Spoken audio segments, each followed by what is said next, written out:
Loving someone with trauma is a different kind of love. It's not rainbows and butterflies. It's patience, triggers, and wait, are you mad or is your nervous system having a flashback? Yeah, seriously. And nobody teaches us how to support a partner who's healing. We either overfunction, shut down, try to fix them with motivational quotes like we're a Pinterest board. Welcome back to the Touch My Health podcast. My name is Matt. I'm Katie. So today we're talking about how to actually support your partner through trauma with love, setting boundaries, and of course, without losing your damn self in the process. Absolutely. Trauma shows up in relationships in some sneaky ways, like avoidance, shutting down, emotional walls, over apologizing, people pleasing, getting defensive over absolutely nothing. And if we don't understand where it comes from, we tend to personalize it. Oh, absolutely. And then when two triggered people get together, they're trying to love each other and it turns into a WWE emotional cage match. I love you more. But healing in a relationship is possible. If both people are willing to learn, communicate, and create safety between each other. So the first part is to understand their trauma response and do this without taking it personally. Because you have to remember that their past is their past, and everyone has a different trauma response. There's fight, flight, freeze, and fawn, and we'll get into what those are. So, first is fight. What is fight? Fight is when you get into conflict, you are okay with arguments and having those real confrontational moments. Flight is when you're like, this is forget it, I'm out of here, right? You just take off when there's some type of confrontation, you just turn No your shit. back and chuck deuces. I'm out of here. Yeah. And freeze is where you really just you shut down. Something happens, it triggers you, you have confrontation, and you just shut down, Mhm. avoid. Fawn is really, I think of it more as like the people pleasing. So fawn is very people pleasing. It also is a little bit of avoidance at your own expense. Like you want to say something, but you don't because you don't want to get into the confrontation and you want to keep the peace so that way they don't leave. But trauma doesn't, again, respond to logic, it responds to safety. 100%. Their reaction isn't about you, it's about their nervous system feeling threatened. Right. So, what trauma response do you default to?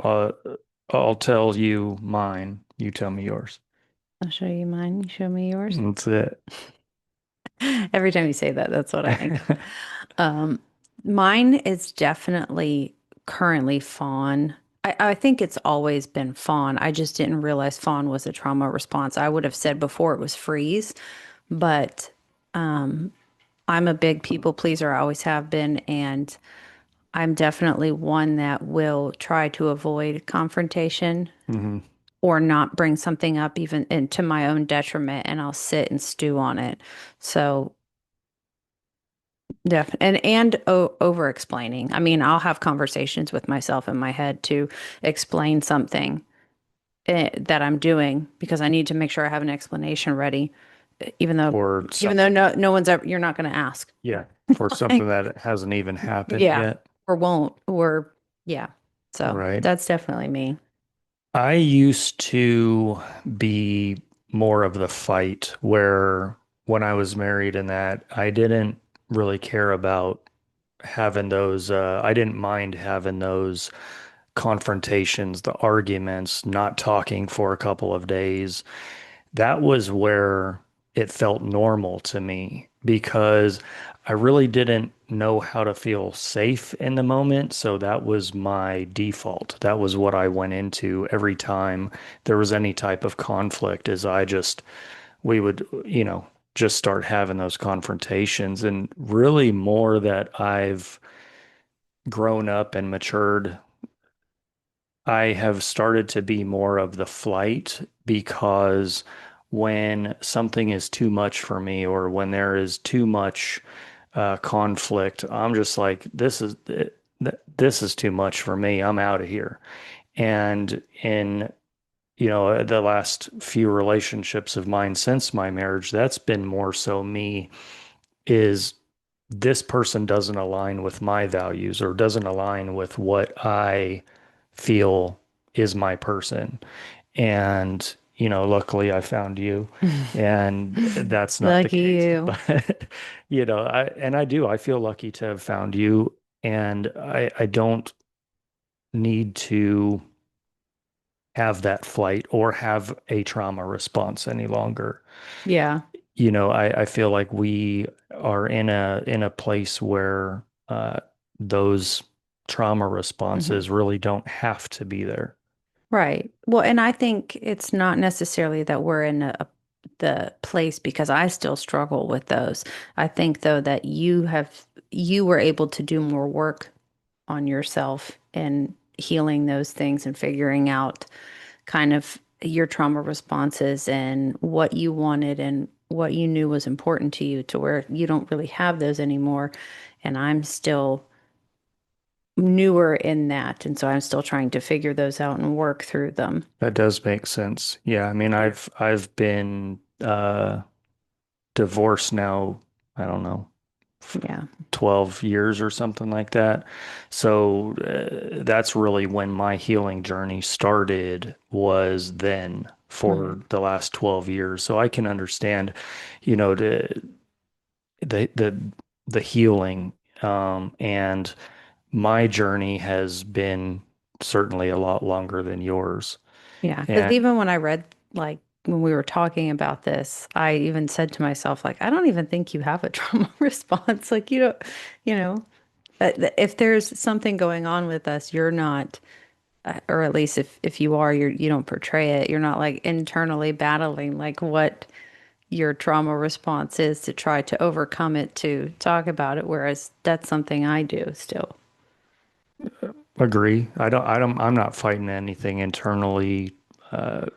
Just like this morning you came to me and you're like, "Hey, help me with Mhm. my trauma response because something is bothering me." And I sat there and listened to you and we talked it out and it was just an appearance of what was going on that maybe you were overthinking and we talked it out Yeah. and I was like, it's not that I'm trying to hide anything or I'm trying to uh, be sneaky or something. I'm trying to be more in the moment with you and trying to uh, show you my time and Hmm. your love language, to speak more to your love language and make sure that you feel validated. So I would agree. I don't think that your or that my trauma response is really there anymore. Maybe, I don't know. Can you outgrow trauma responses? Well, no, I definitely think you can. I think you can for sure because that's part of healing and that's a healing journey. I do think there are certain things that probably will stick with you, Hmm. but I believe that yes, you can get out of those. Um, but it brings it back to before where we said you can't rush someone's healing timeline. Like I get frustrated with myself and feel like, okay, I should be, way past this at this point, or I should be farther along. Hmm. And then things will happen and I feel like I'm back to square one and I get pissed at myself. But I have to remember, like, it takes time. It's not going to happen overnight. And you can't rush it. Other people can't rush it. It will happen. But I do think it absolutely will happen for sure. Makes sense. And you have to remember that trauma responses are survival mechanisms. Mhm. They're not personality flaws or even disrespect. It's just your past. Hmm. And it's not something that you can maybe push through quickly. No, absolutely not. You have to be able to stew on it, and you have to be able to It sucks. push through those moments of down. All right, moving into the second topic of this is safety over solutions. Right. So people can't heal in environments where they still feel unsafe. And safety isn't just physical, it's emotional, it's mental, and it's relational. Relational. Can you break that down? What does that mean? More Um, obviously, I know what emotional and mental means, but I've never heard of relational. so it's more like a combination of, I think, the two, but I'll hold on, let me pull up my picture. So, in a relational context, keeping someone safe means providing a secure emotional space where they can be their authentic, vulnerable self without fear of judgment, rejection, manipulation, or harm. Oh, okay. So, I kind of think of it like, you're keeping someone physically safe, emotionally safe. It's basically like I feel like a combination of the two, Yeah, but it's more like creating that safe space for your partner to be themselves. to be able to yeah, to Mhm. be authentic and not feel like they are walking into a war zone every time that They're they walking on eggshells. yeah, are walking on eggshells when they come to you with something. I feel like you do a really good job of the relational, I mean all of them, but the relational part because I feel like I can be myself with you and you're not going to judge me or because I've been in relationships where I felt like I couldn't be myself, where I felt like I was walking on eggshells or going to be judged or just wasn't emotionally feeling safe either. And so I feel like you do a really good job of that Well, because thanks, baby. I I can do all kinds of things to you. Well, I want your weirdness. I want to know exactly who you are, and I want you to be your authentic self. I'd be And like, why did you do that? Why are you like this? ew, Is that all you think about? I got that a lot. Yeah. Yes, it is all I think about. Just creating that space for your partner to feel loved in who they are. And they have to feel safe. They have to feel like they can be honest and express themselves. And it's okay to be imperfect. You Hmm. have to allow them to be imperfect. And that's what Yeah. support does. It doesn't mean fixing someone, it means creating a safe space for that person or your partner. And a lot of times that comes to like if your partner comes to you and they have a problem or they're upset about something or they have some sort of conflict, whatever, asking them too, do you need comfort? Do you need solutions? Or do you need a listening ear?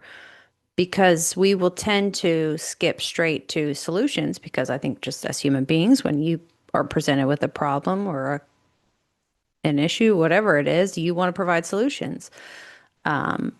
And that's also because discomfort makes them anxious. But sometimes just providing solutions doesn't help. So it's important, I think, to ask the question like, do you need comfort right now? Do you need solutions? Do you want a listening ear? What is it that you need to feel safe? 100%, because when you're talking to someone, a lot of times maybe they don't want a solution. Hmm. This happens with our kids too. When they're coming to us with their teenage problems, their teenage problems and our adult solutions are not the same. They just get frustrated. Yeah. And that's the same for I think adults too, is when I come to you with something, say, happened at work or um I had a road rage incident or something, I don't need you to tell me how to fix it. I don't always need the fix. Sometimes I just want to listen. I just want you to listen. I want to vent. I want to tell you how much of an asshole that person was.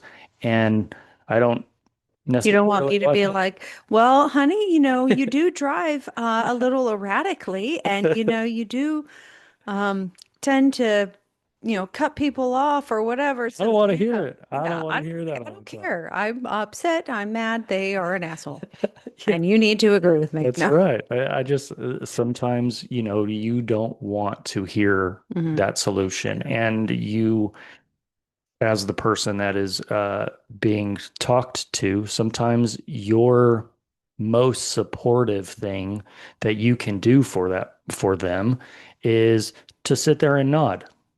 Just like you're a therapist charging them $150 an hour. You just, I've been yep. that. I've been that for free. Oh, yeah. Yeah, she knows who she is. If you know, you know. Yeah, she knows who she is, but that's okay.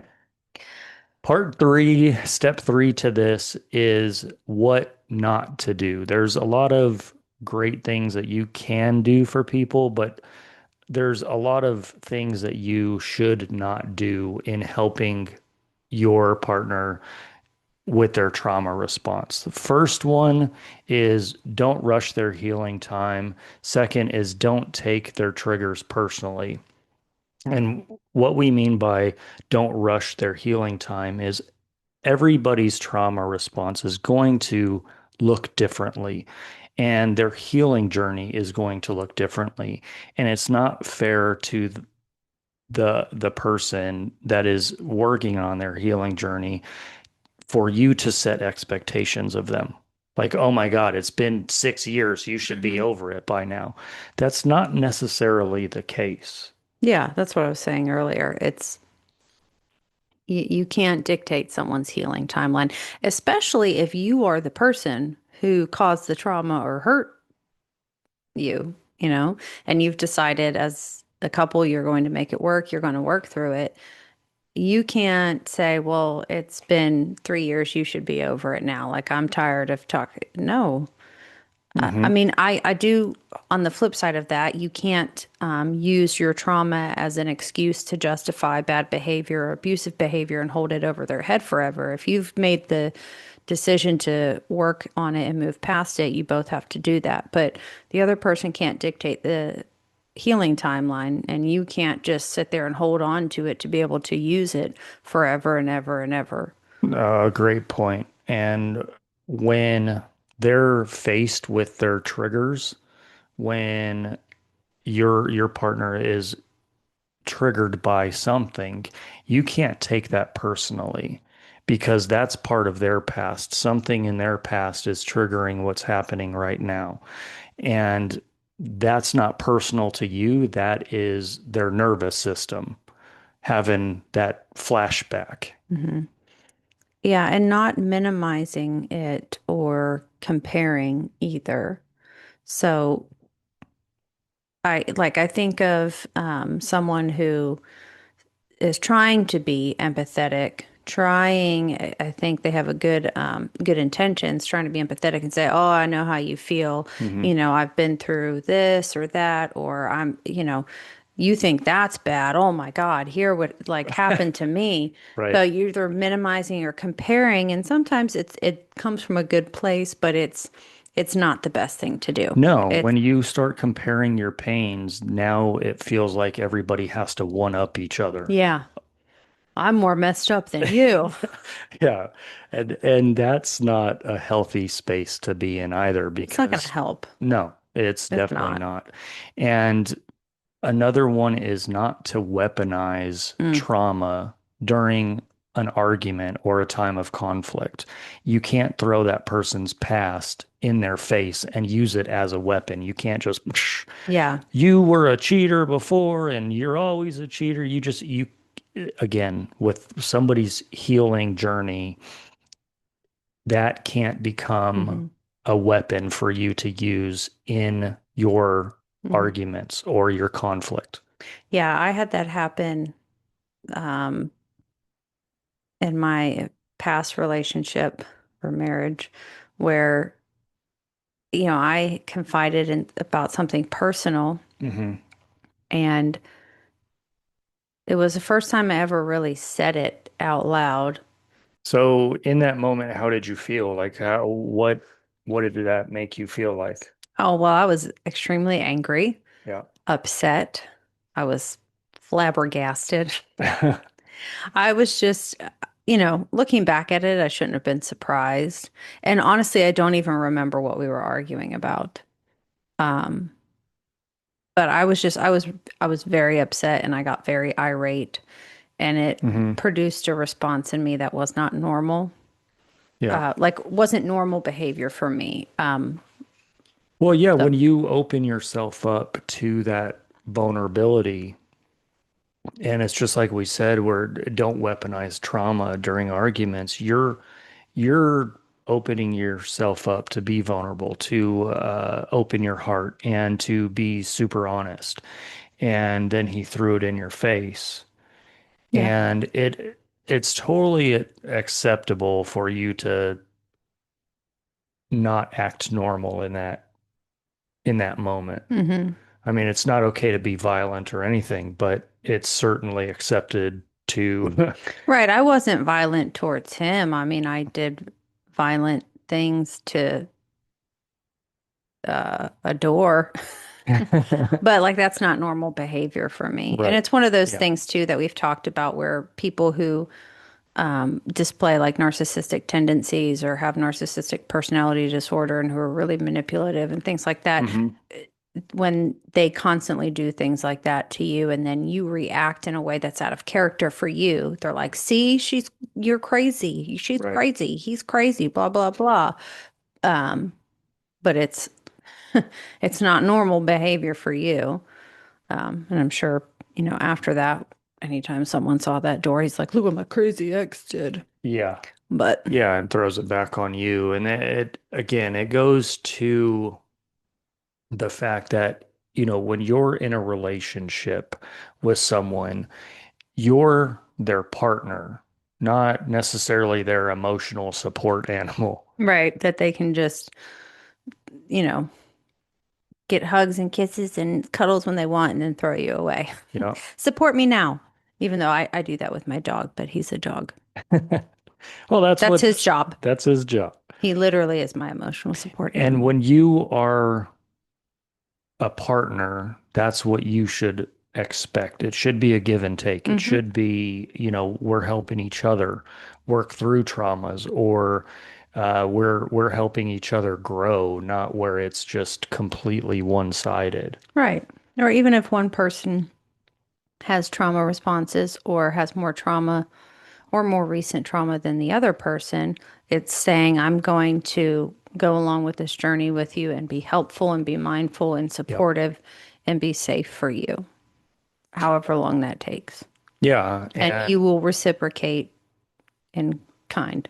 100%. And if you start having that resentment, or Hmm. you start feeling resentment towards them, it means you're doing too much and they're doing too little. Yeah. So you have to compromise, you have to meet in the middle. And it's something that I've told my daughter with her relationships as well is, if you're doing 90% and that person's only doing 10, where's the give and take? Where does that, why are you doing everything? Hmm. You can't be the only one in a relationship making effort. No. And support kind of leads into the next topic of supporting your partner or the person without self-abandoning. Supporting a traumatized partner can sometimes accidentally turn into self-abandonment to where hmm you just totally neglect yourself or the other person gets neglected. Meanwhile, the traumatized partner or the person who's working through the trauma and has the on their healing journey, it's all about them. And then the partner gets, you can lose your identity, lose yourself. Oh, 100%. You can support them without losing your identity. Do you think that my healing is your responsibility, or vice versa? Do you think that your healing is my responsibility? No, no. Why not? Well, because your healing is your own responsibility. Hmm. Whether or not the trauma or whatever it is that you're healing from was put there by that other person It is ultimately your responsibility to heal. You cannot rely on other people to heal yourself for you, if that makes sense. Like Yeah. you have to do it. Now there is a responsibility on the other person, whether it's to be that safe space, that support, whatever it is, but it's not their responsibility to heal you. It is your own responsibility to heal you. And that's called taking accountability too. It's Yes. self-reflection, taking accountability, understanding that whatever trauma or hurt it was wasn't your fault, but it's not somebody else's job to heal it either. It's yours. Right. They have to take actions and you can be there to support those actions. And just remember setting boundaries is important because boundaries show love. They don't support they support the healing. Hmm. And setting those boundaries helps you keep your self-identity. Helps you keep you being you. Yeah. How do you know when support is turning into self-neglect?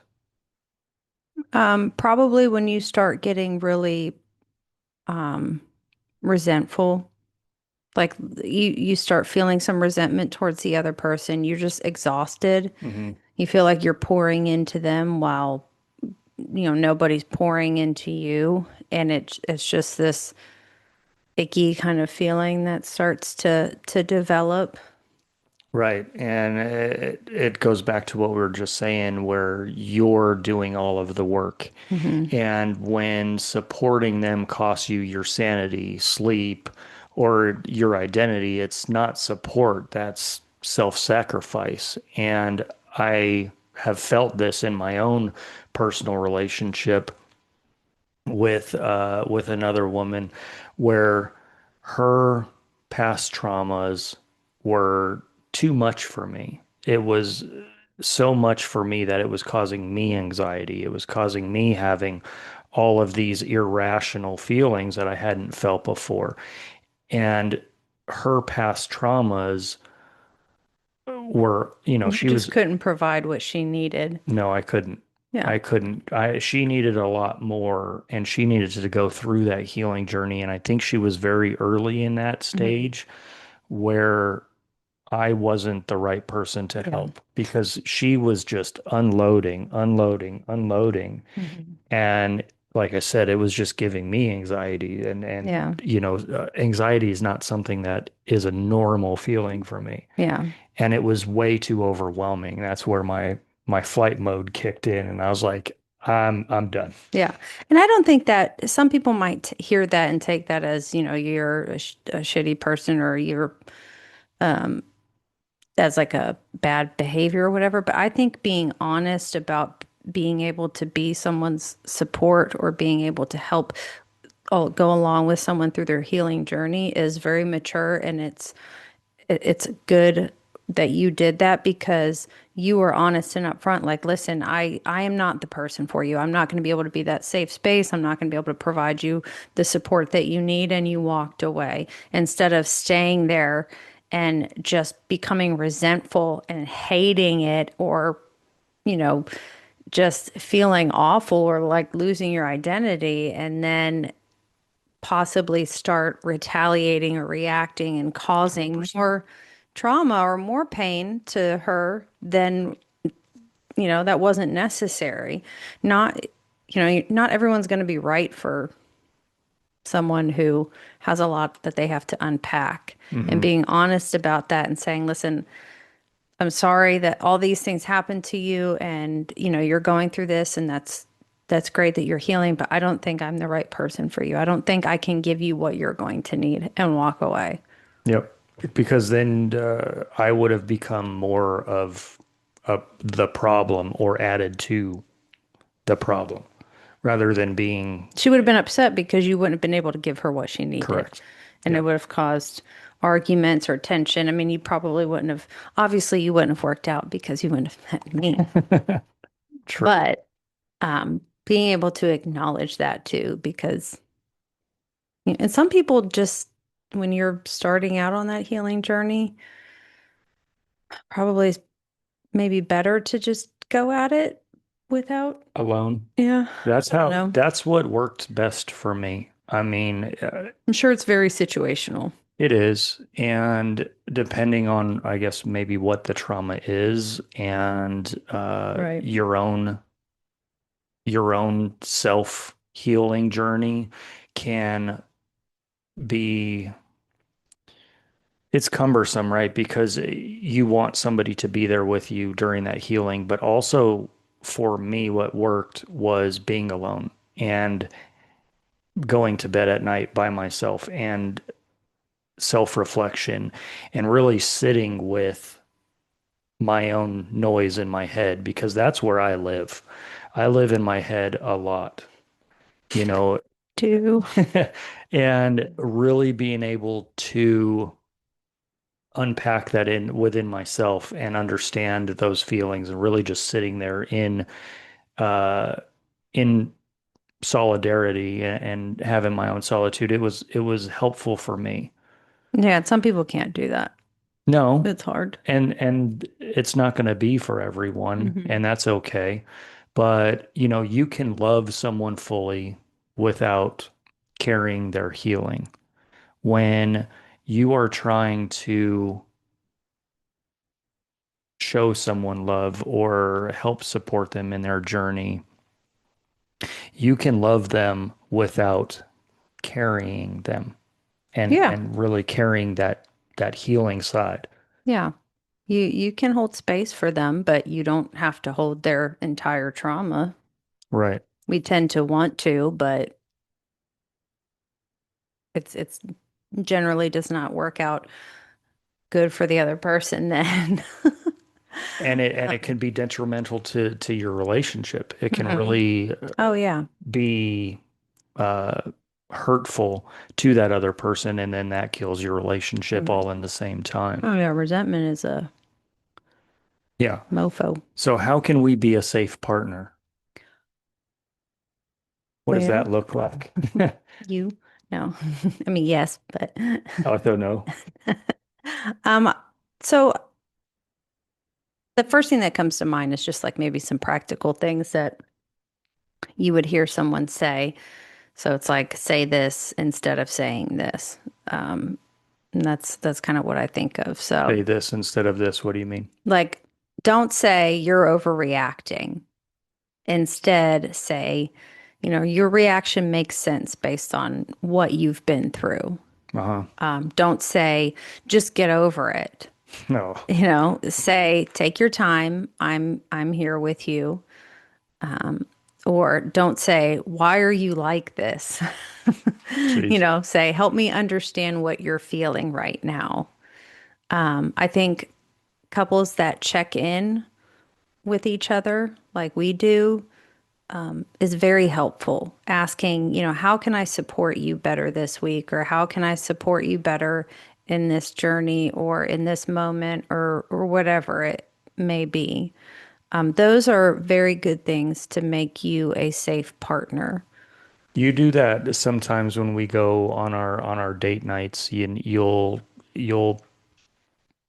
sit there and you'll have a check-in, right? You're like, okay, how have we been? What can I do better? Yeah. What do you need from me to be better Hmm. for our relationship? Yeah. And I think it is. I think it's super helpful. I think it's super healthy, and it creates that communication where you are helping our relationship and helping me be vulnerable because that's something that I've never been used to. I've never been asked those questions in a relationship. Like, hey, Well, what? I've never asked them either. It's not, it's new for me too. Never used to ask anyone, any of my other relationships, those things. I love that you have brought that out of yourself, but then brought that to our relationship Mhm. because I think it has created a stronger bond between us because it really in that moment I have to do some reflection and I'm like, what do you need from me? what do I need from you? Hmm. It's it's it's a think piece. Yeah. Well, and silence is a killer in relationships. And I know that firsthand 100%. too, and I'm sure you do. So staying quiet and not talking and not doing like check-ins like that, or just keeping things to yourself, that's where that resentment comes in. And so even if I know I don't have anything to talk about, I want to make sure that there's nothing that you are keeping to yourself that you haven't wanted to talk about. So even though I know you would, that's not really an issue for you. You tend to talk about things when they bother you right then and there. So a lot of times it is more for me, but just to make sure that there's nothing that you just haven't brought up for whatever reason that like, okay. And we have a lot that's going on. Like we do a lot too. So we get busy and things can get Pushed to the side right. and put on the back burner where it may have Mhm. upset you in the moment, but that moment passed and now we're moving on. And then again, I get a trigger and oh yeah, that's right. I was mad at you. I forgot. I Damn it, I forgot, but forgot. now I I was pissed remember. at you. Yeah, If I ask, or if your partner asks, how can I better support you this week or in that moment? And if their answer is something that is not what you wanted to hear or what you hoped to hear, don't take it personal.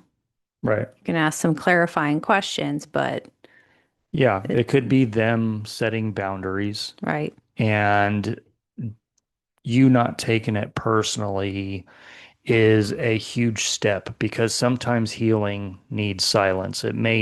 They may need you to take a step back. Maybe you are being a little too aggressive in their healing journey. So sometimes that taking that step back where your silence will actually help them in that journey. So yeah, I think that's great. Don't take it personally. try not to. Yeah. As best as you can, try not to. Yeah. Yeah. There's some things to notice when trauma starts hurting your relationship. And it's a real talk moment. Discuss the honest but hard part. Just remember that it's okay to love someone and feel drained at the same time. Right. But like I mentioned before, healing is not an excuse for abusive behavior. Not at all. You can support someone, but still require emotional accountability. Just because you have a traumatic past or something happened to you doesn't give you the right to treat your partner or whoever horribly because you haven't worked through it completely. Yep. Again, it's not their fault. That's in the past. That's your Hmm. past, not necessarily their past. And if you choose to be with someone and that's who you've chosen to be your partner, you have to respect them as well. And empathy doesn't mean becoming a punching bag. That's not love. That's self-harm. So when you are there for a trauma survivor, you have to be empathetic towards them. Right. But understand too that they do not have the right to then turn around and display that abusive behavior towards you. And that's when trauma can start really having a negative effect on the relationship is if they start using that as justification or as a reason for their bad behaviors because, well, I had this happen or I had this traumatic event or I'm dealing with Yep. this. And then they take advantage of that empathy or compassion that you are displaying. So, Yeah. And yeah, it's okay to say that I'm supporting your healing, but I won't allow myself to be harmed in the process. That's you setting your boundary of what you're not willing to take from their hmm, their bad behavior or, supporting someone in their healing is a huge piece of it. But again, not being that verbal punching bag or hopefully not physical punching bag. right. And when I think of when trauma starts hurting a relationship or when it does hurt a relationship, I think of situations where and because I have friends who are in this, so it comes to mind, but they're with someone who I think probably has trauma and triggers and things that Hmm. they haven't worked through. And instead of acknowledging and working through it, they use it as justification for really foul behavior. Or that's just all they know and they have no desire to even see that that's a problem, it's an issue. And it hurts the relationship and the other person suffers. Yeah. And that's not a good thing. That's not, and at that point, it's not even someone helping in a healing journey because you're not on a healing journey. You're No. on a hurting journey. You're, oh, what a great line. You're on the hurt train, you Yeah. know? So I mean, And it's because they haven't worked through their trauma, or maybe they haven't even identified that it's trauma. oh, I think there are a lot of people who have piss poor behavior and bad habits and things like that because it stemmed from trauma or things that happened to them that they haven't acknowledged and they can't even identify it. Like I think both of my long-term relationships had things that they don't even acknowledge, or maybe they do now, I don't know, but at the time they couldn't even identify that there was issues or that some of the things they were doing stemmed from traumatic events or Yeah. other things that impacted their life that they didn't even think about. Yep. And part of that healing starts with reflection. Self-reflection. Self-reflection is Yeah. And when they haven't identified where the trauma comes from, that's when they will probably be on, like you said, that hurt train. abusive themselves. They're just going to be ruining relationship after relationship because they haven't dealt with that trauma. Hmm. And love is a powerful thing, but love alone doesn't heal trauma, and love alone is not enough in a relationship. Safety, accountability, and emotional responsibility are just as powerful, if not more. And that's what helps heal trauma, not just love. Oh, 100%. And if both people can commit to healing individually and together, the relationship can become the safest place they've ever known. Yeah, because that's how I feel with you. Yeah. And I agree. I mean, it can really be where you don't have that anxiety walking into your front door. You don't spend 30 minutes in the car in the driveway before Hmm. you walk in because Pep you have to talking get, yourself. yeah, you don't have to get ready for what's on the other side of that door. You're creating that safe space for your Hmm. relationship. Yeah, or when the phone rings and you look down and you're like debating whether or not you should answer because you're unsure if this is going to be good or bad, or oh God, what did I do now? Or Mhm. blah, blah, blah. Yeah. Yeah. Okay. So, some closing thoughts. Hmm. Healing is a journey, it takes time. You can't rush it and you can't dictate someone's healing timeline. That's a Um, big one. being the safety person or the safe space, the safe person emotionally, mentally, rationally, Relationally. relationally, sorry, relationally. Yeah, Um, and then in your answers or responses, having more patience, more empathy, but also remembering too when you're the person who's helping on the healing journey. And if you don't, like in your case, you don't have any, I would say, healing at the moment to do, or as much as probably I do, that doesn't give me the right to treat you as a punching bag, and you have to still take care of yourself and remember your own boundaries. 100%. Um, Yep. what And a what don't a don't compare don't compare pains. Don't Yeah, don't try to one don't up each other minimize. on who had the worst past, and don't minimize. Hmm. I think it's great. It's been a long healing journey for me, and You say that I don't have any healing. I disagree. I think, I meant not, maybe not as much as, as I do. yeah, I'm not trying to minimize, babe.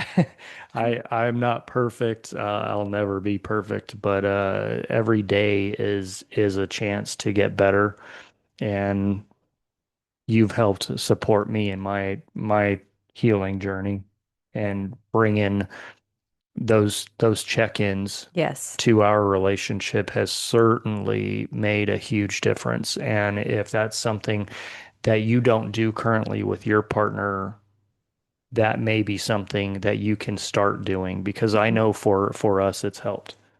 Yeah, absolutely. And it's helped me with my response as far as the fawn trauma response because it forces me to talk and communicate and not avoid Yep. and not people please. Like people please for the sake of not bringing something up because it might rock the boat and I don't want to rock the boat. Yeah. Rock the boat, don't rock the boat, baby. There's only one thing that we can do to rock the boat. On that note, On that note, we are launching a new segment, have launched a new series called Call Me Crazy, but is this abuse? Am I overreacting? Or am I just crazy? Our Google form is linked in the description below. We challenge you to, if you have a crazy dating story, if you went any through story. a past crazy dating story and you want us to read it, we will read it on our podcast. We'll discuss it, break it down, and if you want some advice on whether you're overreacting or it's abusive behavior, we'll discuss that as well and give some tips to Hmm. maybe overcome it. So we are super excited about that. And it'll be anonymous. We won't name names unless you specifically say you want to have your name read. Yeah. But Yep. It's and it can be a current situation, current, past, whatever. yes. And it's going to be so exciting to read these. So We already have a couple. yeah, we do. So tune into those as well. That'll be for our Touch My Health, Call Me Crazy series.